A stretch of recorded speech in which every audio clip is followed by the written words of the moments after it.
ಇವತ್ತು ಬೆಳ್ಳಂಬೆಳಗ್ಗೆ ದುರಂತ ಸಂಭವಿಸಿದೆ. 2 ಬಿಎಂಟಿಸಿ ಬಸ್ಗಳ ನಡುವೆ ಅಪಘಾತ ಸಂಭವಿಸಿದೆ. ಡ್ರೈವರ್ ಸ್ಥಿತಿ ಗಂಭೀರವಾಗಿದೆ. 10 ಪ್ರಯಾಣಿಕರಿಗೆ ಈ ಅಪಘಾತದಲ್ಲಿ ಗಾಯ ಆಗಿದೆ. ಗಾಯಾಳುಗಳನ್ನು ಮಾರ್ಥಾಸ್ ಆಸ್ಪತ್ರೆಯಲ್ಲಿ ದಾಖಲಿಸಲಾಗಿದೆ. ಅಲ್ಲಿ ಚಿಕಿತ್ಸೆ ಅವರಿಗೆ ಮುಂದುವರೆದಿದೆ. ಆಸ್ಪತ್ರೆಗೆ ಹಲಸೂರು ಗೇಟ್ ಸಂಚಾರ ಪೊಲೀಸರು ಭೇಟಿಯನ್ನ ಕೊಟ್ಟಿದ್ದಾರೆ. ಗಾಯಾಳುಗಳ ಮಾಹಿತಿಯನ್ನ ಪಡ್ಕೊಂಡಿದ್ದಾರೆ. ಜೊತೆಗೆ ಅವರ ಹೇಳಿಕೆಯನ್ನ ದಾಖಲು ಮಾಡಿಕೊಂಡಿದ್ದಾರೆ. ಗಾಯಾಳುಗಳ ಹೇಳಿಕೆಯನ್ನ ಆಧರಿಸಿ ಪೊಲೀಸರು ಕೇಸನ್ನ ದಾಖಲು ಮಾಡಿಕೊಂಡಿದ್ದಾರೆ. ಹಲಸೂರು ಗೇಟ್ ಸಂಚಾರ ಪೊಲೀಸರಿಂದ ಘಟನೆ ಬಗ್ಗೆ ತನಿಖೆ ಆರಂಭ ಆಗಿದೆ. ಇಲ್ಲಿ ಪ್ರತ್ಯಕ್ಷದರ್ಶಿಗಳು ಜೊತೆಗೆ ಆ ಬಸ್ನಲ್ಲೇ ಇದ್ದಂತ ಪ್ರಯಾಣಿಕರು ಪೊಲೀಸರ ಮುಂದೆ ಏನ್ ಸ್ಟೇಟ್ಮೆಂಟ್ ಕೊಟ್ಟಿದ್ದಾರೆ ಮತ್ತೆ ಗಾಯಾಳುಗಳು ಏನ್ ಸ್ಟೇಟ್ಮೆಂಟ್ ಕೊಟ್ಟಿದ್ದಾರೆ ಆ ಹೇಳಿಕೆ ಆಧರಿಸಿನೇ ಪೊಲೀಸರೀಗ ಪ್ರಕರಣವನ್ನ ದಾಖಲು ಮಾಡಿಕೊಂಡಿದ್ದಾರೆ. ಒಟ್ಟು ಈ ಅಪಘಾತದಲ್ಲಿ 10 ಮಂದಿಗೆ ಗಾಯ ಆಗಿದೆ. ಕೆಲವರ ಪರಿಸ್ಥಿತಿ ಗಂಭೀರ ಅಂತ ಮಾಹಿತಿ ಇದೆ. ಎಸ್ಪೆಷಲಿ ಡ್ರೈವರ್ ಪರಿಸ್ಥಿತಿ ಗಂಭೀರವಾಗಿದೆ. ಮಾರ್ಥಾಸ್ ಆಸ್ಪತ್ರೆಯಲ್ಲಿ ಅವರಿಗೆ ಚಿಕಿತ್ಸೆ ಮುಂದುವರೆದಿದೆ. ಸಿಗ್ನಲ್ ಬಿದ್ದಿತ್ತು. ಮುಂದೆ ಒಂದು ಬಸ್ ನಿಂತ್ಕೊಳ್ಳುತ್ತೆ, ಬಿಎಂಟಿಸಿ ಬಸ್. ಹಿಂದೆ ಬರ್ತಾ ಇದ್ದಂತ ಬಿಎಂಟಿಸಿ ಬಸ್ನ ಚಾಲಕ ಮುಂದೆ ಬಸ್ ನಿಂತಿದ್ದನ್ನ ಗಮನಿಸದೆ ಸಿಗ್ನಲ್ ಪಾಸ್ ಮಾಡೋದಕ್ಕೆ ಹೋಗಿ ಈ ರೀತಿ ಘಟನೆ ಸಂಭವಿಸಿದೆ ಅಂತ ಬಸ್ನಲ್ಲೇ ಇದ್ದ ಪ್ರಯಾಣಿಕರು ಹೇಳ್ತಾ ಇದ್ದಾರೆ. ಬಟ್ ನಿಖರವಾದಂತ ಕಾರಣ ಏನು ಅನ್ನೋದು ತನಿಖೆ ನಂತರ ಗೊತ್ತಾಗುತ್ತೆ. ಇದೇ ವಿಷಯವಾಗಿ ಇನ್ನಷ್ಟು ಡೀಟೇಲ್ ಆಗಿ ಇನ್ಫಾರ್ಮೇಶನ್ ಕೊಡ್ತಾ ಹೋಗೋದಕ್ಕೆ ಫೋನ್ ಸಂಪರ್ಕದಲ್ಲಿ ಕನೆಕ್ಟ್ ಆಗಿದ್ದಾರೆ ನಮ್ಮ ರಿಪೋರ್ಟರ್ ಕಾರ್ತಿಕ್. ಈಗ ಘಟನೆಗೆ ನಿಖರವಾದ ಕಾರಣ ಗೊತ್ತಾಗಿದೆಯಾ ಆಕ್ಸಿಡೆಂಟ್ಗೆ? ಮತ್ತೆ 10 ಗಾಯಾಳುಗಳ ಪರಿಸ್ಥಿತಿ ಹೆಂಗಿದೆ? ಚಂದ್ರಶೆಟ್ಟಿ ಕೆಆರ್ ಸರ್ಕಲ್ ನಡೆದಂತ ಬಿಎಂಟಿಸಿ ಬಸ್ ಅಪಘಾತದಲ್ಲಿ ಈಗಾಗಲೇ 13 ಜನ ಗಾಯಾಳುಗಳನ್ನ ಮಾರ್ಥಾಸ್ ಆಸ್ಪತ್ರೆಗೆ ಸೇರಿಸಲಾಗಿತ್ತು. ಅದರಲ್ಲಿ ಒಬ್ಬೊಬ್ಬರಾಗೆ ಚಿಕಿತ್ಸೆಯನ್ನ ಪಡೆದು ಅವರು ಆಸ್ಪತ್ರೆಯಿಂದ ಡಿಸ್ಚಾರ್ಜ್ ಆಗ್ತಾ ಇದ್ದಾರೆ. ಈಗ ಸದ್ಯಕ್ಕೆ 3 ಜನ ಗಾಯಾಳುಗಳಿಗೆ ಹೆಚ್ಚಿನ ತೀವ್ರ ನಿಗಾ ಘಟಕದಲ್ಲಿ ಅವ್ರಿಗೆ ಚಿಕಿತ್ಸೆಯನ್ನು ಕೂಡ ನೀಡಲಾಗ್ತಾ ಇದೆ. ಅಲ್ಲಿ ಪ್ರಮುಖವಾಗಿ ಬಿಎಂಟಿಸಿ ಬಸ್ನ ಚಾಲಕನು ಸೇರಿದ್ದಾನೆ. ಈಗಷ್ಟೇ ಸಚಿವರು ಮಾಹಿತಿಯನ್ನು ಕೊಡ್ತಾ ಇದ್ರು. ಈ ಒಂದು ಪ್ರಕರಣದಲ್ಲಿ ಏನ್ ಸಮಸ್ಯೆ ಆಗಿದೆ ಅನ್ನೋದ್ರ ಬಗ್ಗೆ ಬ್ರೇಕ್ ಇನ್ಸ್ಪೆಕ್ಟರ್ ತನಿಖೆ ಮಾಡ್ತಾರೆ. ನಂತರ ವರದಿಯು ಕೂಡ ಬರುತ್ತೆ ಅನ್ನುವಂಥದ್ದು. ಆಸ್ಪತ್ರೆಯಲ್ಲಿ ಇರ್ತಕ್ಕಂಥ ವೈದ್ಯರು ಮತ್ತು ಆಸ್ಪತ್ರೆಯ ಮೂಲಗಳ ಮಾಹಿತಿ ಪ್ರಕಾರ 3 ಮಾತ್ರ ಈಗ ಅಂದ್ರೆ ಅವರ ಪರಿಸ್ಥಿತಿ ಸ್ವಲ್ಪ ಚಿಂತಾಜನಕ ಆಗಿದೆ ಅನ್ನುವಂಥದ್ದು. ಆದ್ರೆ ಎಲ್ರು ಈ ಮೂವರು ಕೂಡ ಚಿಕಿತ್ಸೆಗೆ ಸ್ಪಂದನೆ ಮಾಡ್ತಾ ಇದ್ದಾರೆ ಅನ್ನುವಂಥ ಮಾಹಿತಿ ಕೂಡ ಲಭ್ಯವಾಗಿದೆ. ಆಸ್ಪತ್ರೆಯಲ್ಲಿ ದಾಖಲಾಗಿರುವಂತ ಬಿಎಂಟಿಸಿ ಬಸ್ನ ಚಾಲಕನಿಗೆ ತಲೆಬರಕ್ಕೆ ಗಾಯ ಆಗಿರುವಂತ ಕಾರಣಕ್ಕಾಗಿ ಆತನಿಗೆ ಸಂಬಂಧಪಟ್ಟಂತ ವೈದ್ಯರು ಈಗಾಗಲೇ ಚಿಕಿತ್ಸೆಯನ್ನು ನೀಡ್ತಾ ಇದ್ದಾರೆ. ಹೆಚ್ಚಿನ ಬಿಎಂಟಿಸಿ ಚಾಲಕನಿಗೆ ಆಗಿರುವಂತದ್ದು. ಜೊತೆಗೆ 2 ಪ್ರಯಾಣಿಕರು ಕೂಡ ಹೆಚ್ಚಿನ ಪ್ರಮಾಣದಲ್ಲಿ ಗಾಯಗಳು ಕೂಡ ಆಗಿದೆ. ಒಟ್ಟಾರೆಯಾಗಿ ಕೆಆರ್ ಸರ್ಕಲ್ ನಲ್ಲಿ ಬೆಳಿಗ್ಗೆ 8:30 ಸುಮಾರಿಗೆ ನಡೆದಂತ ಈ ಒಂದು ಅಪಘಾತದಲ್ಲಿ ಏನ್ ಗಾಯಗೊಂಡಿರ್ತಕ್ಕಂಥವ್ರನ್ನ ಈ ಒಂದು ಆಸ್ಪತ್ರೆಗೆ ಸೇರಿಸಲಾಗಿತ್ತು. ಒಬ್ಬೊಬ್ಬರಾಗಿ ಈಗ ಚಿಕಿತ್ಸೆಯನ್ನ ಪಡೆದು ಆಸ್ಪತ್ರೆಯಿಂದ ಡಿಸ್ಚಾರ್ಜ್ ಕೂಡ ಆಗ್ತಾ ಇರುವಂತದ್ದು. ಕೆಲವೊಬ್ಬರಿಗೆ ತಲೆಗೆ ಗಾಯ ಆಗಿದ್ರೆ, ಇನ್ನು ಕೆಲವೊಬ್ಬರಿಗೆ ಕಾಲು ಮತ್ತು ದೇಹದ ಬೇರೆ ಬೇರೆ ಭಾಗಗಳಿಗೆ ಇಂಜುರಿ ಕೂಡ ಆಗಿದೆ.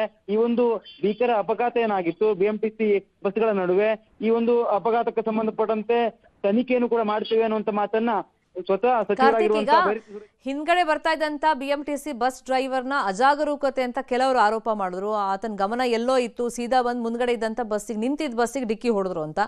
ಇನ್ ಕೆಲವ್ರು ಹೇಳ್ತಾ ಇದ್ದಾರೆ ಅದು ಸಿಸಿ ರೋಡ್, ಹಾಗಾಗಿ ಅಷ್ಟು ಈಸಿಯಾಗಿ ಅಲ್ಲಿ ಬ್ರೇಕ್ ಎಲ್ಲ ಹಿಡಿಯಲ್ಲ ಅಂತೇಳಿ. ಇಂಥ ಆಕ್ಸಿಡೆಂಟ್ಗಳ ಆದಂಥ ಸಂದರ್ಭದಲ್ಲಿ ಬಸ್ನ ಕಂಡೀಷನ್ ಬಗ್ಗೆನೂ ಚರ್ಚೆಗಳಾಗುತ್ತೆ. ಈ ನಿಟ್ಟಿನಲ್ಲಿ ಯಾವ ತರ ಪರಿಶೀಲನೆ ನಡೀತಾ ಇದೆ ಕಾರ್ತಿಕ್? ಶೆಟ್ಟಿ, ಈಗಾಗಲೇ ಸಚಿವರು ಸ್ಪಷ್ಟವಾಗಿ ಹೇಳಿದ್ದಾರೆ, ಬ್ರೇಕ್ ಇನ್ಸ್ಪೆಕ್ಟರ್ ಮೂಲಕವಾಗಿ ಇದನ್ನ ತನಿಖೆ ಮಾಡ್ತೇವೆ ಅನ್ನೋದನ್ನ. ಆ ಒಂದು ಅಪಘಾತ ಸಂಭವಿಸಿದಂತ ಸ್ಥಳದಲ್ಲಿ ಇರ್ತಕ್ಕಂಥ ಸ್ಥಳೀಯರು ಹೇಳಿರುವಂತ ಮಾಹಿತಿಯ ಪ್ರಕಾರವಾಗಿ ಅದು ಸಿಗ್ನಲ್ ನಲ್ಲಿ ವಾಯುವಜ್ರ ಬಸ್ ಏನಿತ್ತು, ಆ ಒಂದು ಬಸ್ ಸಿಗ್ನಲ್ ಸ್ಟಾಪ್ ಆದ ನಂತರದಲ್ಲಿ ಏಕಾಏಕಿ ಬ್ರೇಕ್ ಹಾಕಿ ನಿಲ್ಲಿಸಲಾಗಿದೆ.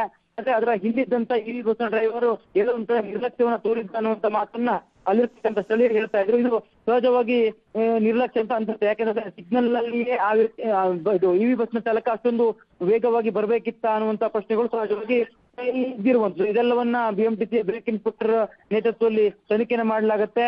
ಬಸ್ ಕಂಡೀಷನ್ ವಿಚಾರಕ್ಕೆ ಹೋಲಿಸಿದ್ರೆ ಇದು ಇವಿ ಬಸ್ ಆಗಿದೆ. ಜೊತೆಗೆ ಹೊಸದಾಗಿ ಬಂದಿರುವಂತ ಬಸ್ ಆಗಿರುವಂತ ಕಾರಣಕ್ಕಾಗಿ ಅದರ ಕಂಡೀಷನ್ ಬಗ್ಗೆ ಅಷ್ಟೊಂದು ಪ್ರಶ್ನೆ ಇದ್ದಿರೋದಿಲ್ಲ. ಆದ್ರೆ ಟೆಕ್ನಿಕಲ್ ತಾಂತ್ರಿಕ ದೋಷಗಳೇನಾದ್ರೂ ಆಗಿತ್ತಾ, ಬ್ರೇಕ್ ನಲ್ಲಿ ಏನಾದ್ರು ಸಮಸ್ಯೆ ಆಗಿತ್ತಾ ಅನ್ನುವಂಥದ್ದನ್ನ ಈ ಒಂದು ಇಲಾಖೆಯ ತನಿಖೆಯ ಬಳಿಕ ಅಷ್ಟೇ ಗೊತ್ತಾಗಬೇಕಾಗಿದೆ. ಸದ್ಯಕ್ಕಿರುವಂತ ಮಾಹಿತಿ ಪ್ರಕಾರ ಬೀಳ್ತಾ ಇದ್ದಂತೆ ವಾಯುವಜ್ರ ಬಸ್ ಇದೆ, ಆ ಒಂದು ಬಸ್ನ ಆ ಡ್ರೈವರ್ ನಿಲ್ಲಿಸಿದ್ದಾನೆ. ಆದ್ರೆ ಅದರ ಹಿಂದೆ ಇದ್ದಂತ ಬಿಎಂಟಿಸಿ ಇವಿ ಬಸ್ ಚಾಲಕ ನಿರ್ಲಕ್ಷ್ಯದ ಕಾರಣದಿಂದಾಗಿಯೇ ಮುಂದೆ ಇದ್ದಂತ ವಾಯುವಜ್ರ ಬಸ್ಗೆ ಡಿಕ್ಕಿಯನ್ನು ಹೊಡೆದಿದ್ದಾನೆ ಅನ್ನುವಂಥದ್ದು ಈ ಸ್ಥಳೀಯರು ಆರೋಪ ಮಾಡ್ತಿರುವಂತದ್ದು. ಒಟ್ಟಾರೆಯಾಗಿ ಈ ಒಂದು ಅಪಘಾತದಲ್ಲಿ ಚಾಲಕನಿಗೂ ಕೂಡ ತೀವ್ರವಾಗಿರುವಂತಹ ಗಾಯ ಆಗಿರುವಂತಹ ಕಾರಣಕ್ಕಾಗಿ ಆತ ಈ ಚಿಕಿತ್ಸೆಯ ಪಡೆದು ಸುಧಾರಿಸಿಕೊಂಡ ನಂತರದಷ್ಟೇ ಅವನ ಹೇಳಿಕೆಗಳನ್ನ ದಾಖಲಿಸಲಾಗತ್ತೆ.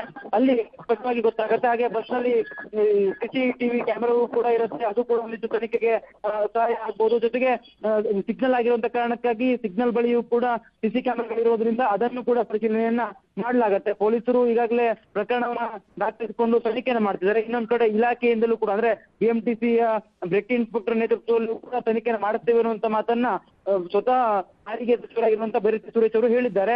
ಅಲ್ಲಿ ವರದಿ ಬಂದ ನಂತರದಲ್ಲಿ ಗೊತ್ತಾಗತ್ತೆ ಈ ರೀತಿಯ ನಿರ್ಲಕ್ಷ್ಯದ ಕಾರಣಕ್ಕಾಗಿ ಅಪಘಾತಗಳು ಬೆಂಗಳೂರಿನಲ್ಲಿ ಹೆಚ್ಚಾಗ್ತಾ ಇವೆ. ಅದರಲ್ಲೂ EV ಬಸ್ಗಳು, BMTC EV ಬಸ್ಗಳು ದಿನೇ ದಿನೇ ಅಪಘಾತಕ್ಕೀಡಾಗುವಂತ ಘಟನೆಗಳು ಹೆಚ್ಚುತ್ತಾನೆ ಇದಾವೆ. ಅದಕ್ಕೆ ಸಂಬಂಧಪಟ್ಟಂತೆ ಡ್ರೈವರ್ಗಳಿಗೆ ಸೂಕ್ತವಾಗಿರುವಂತ ಒಂದು ತರಬೇತಿಯನ್ನು ಕೂಡ ಕೊಡ್ಬೇಕಾಗತ್ತೆ.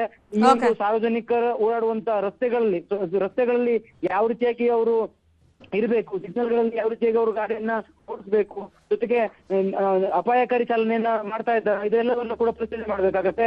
BMTCಯ EV ಬಸ್ ಇರುವಂತವರು ಗುತ್ತಿಗೆ ಆಧಾರದ ಡ್ರೈವರ್ ಆಗಿರುವಂತ ಕಾರಣಕ್ಕಾಗಿಯೂ ಕೂಡ ಈ ರೀತಿಯ ಘಟನೆಗಳಾಗ್ತದೆ. ಅವ್ರು ಯಾರಿಗೂ ಕೂಡ ಜವಾಬ್ದಾರಿ ಇಲ್ಲ ಅನ್ನುವಂತ ರೀತಿಯಲ್ಲಿ ಹಲವು ಆರೋಪಗಳು ಕೇಳಿ ಬರ್ತಾ ಇದೆ.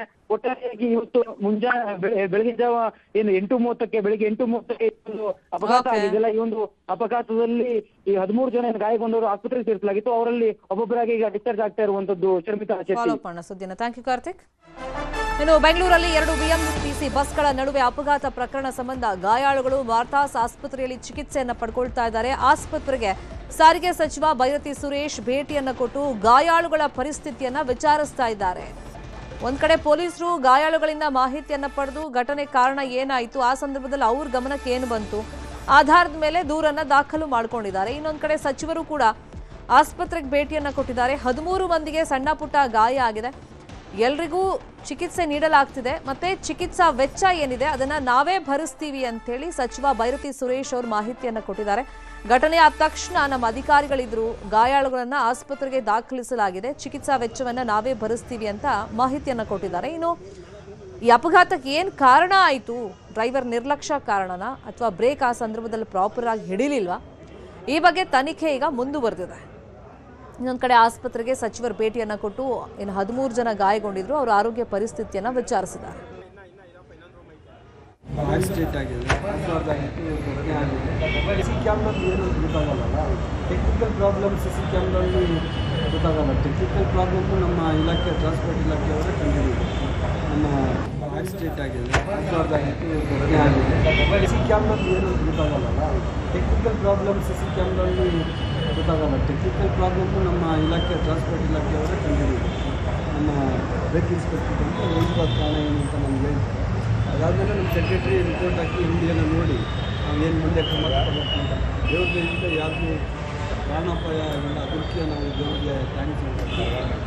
ಡ್ರೈವರ್ ಹೇಳ್ತಾ ಇರೋದು ಮಳೆ ಬರ್ತಾ ಇತ್ತು, ಜಾರ್ಪು ಗಾಡಿ ಬ್ರೇಕ್